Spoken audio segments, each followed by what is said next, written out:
in a different flight of ecstasy. We embark a different flight of ecstasy when we are here in this environment.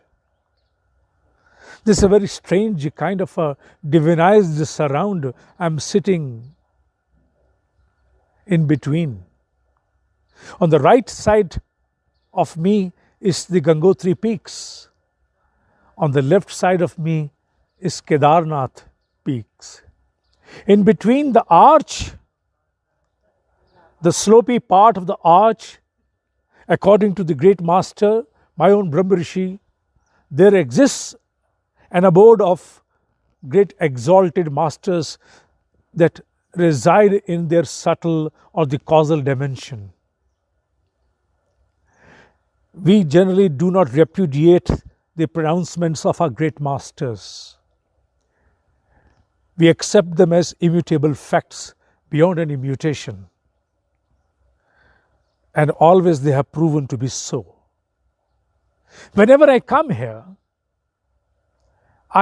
to connect, to submerge, to undergo a total dissolution, a dissipation of my own outer self.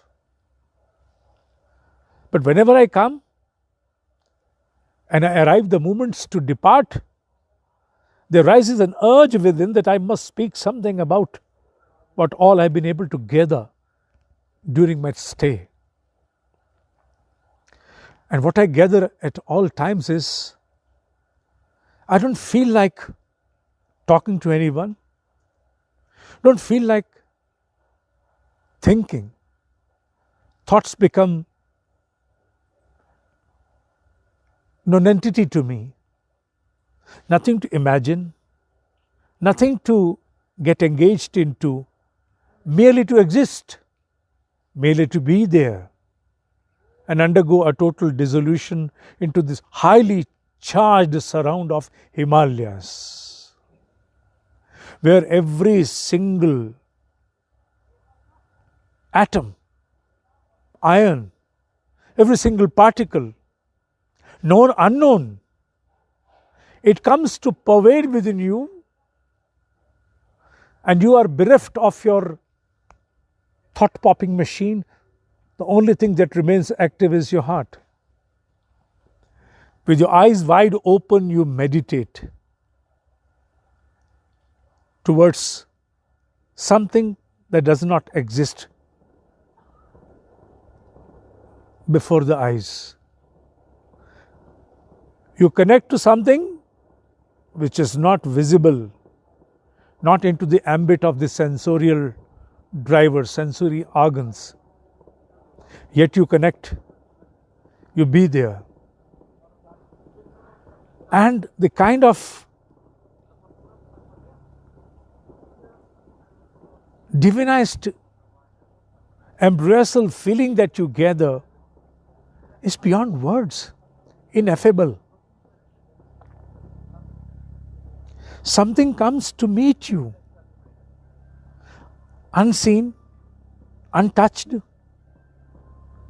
but it comes. It comes to meet you. It comes to embrace you. What and how is not easy to say, to express. But something other than what all you understand and know is present, is there. A proximity of something unknown is felt. And the felt aspect also scales to the impact which its proximity shall cast upon your mind. You enter into a state of ecstasy for no reason. In general, whenever we want to have joy or fun, we need to have some cause so that joy can be an effect to it. Here, you find yourself beyond the cause and effect. Something happens through an intraceable, a cause which is beyond trace.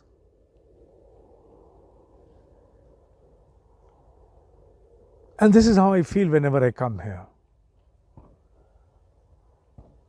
The language falls short.